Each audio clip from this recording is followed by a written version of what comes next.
निवडणुकीची आदर्श आचारसंहिता लागू झाल्याने पनवेल पालिका हद्दीत विविध ठिकाणी स्थिर सर्वेक्षण पथकांमार्फत वाहनांची कसून तपासणी सुरू आहे.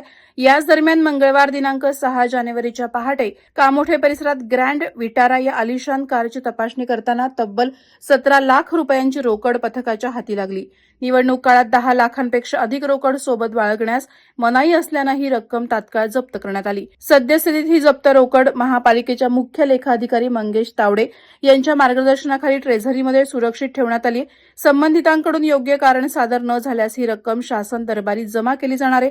तसंच ही रक्कम 10 लाखांच्या वर असल्याने आयकर विभागालाही याबाबत माहिती देण्यात आली. दरम्यान निवडणुकीच्या पार्श्वभूमीवर पैशांचा हा मोठा साठा कशासाठी नेला जात होता याचा तपास आता निवडणूक अधिकारी आणि पोलीस करत आहेत.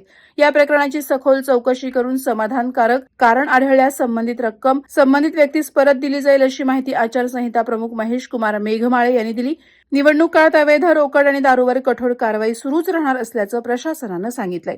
वादळवारा लाईव्हसाठी न्यूज ब्युरो पनवेल.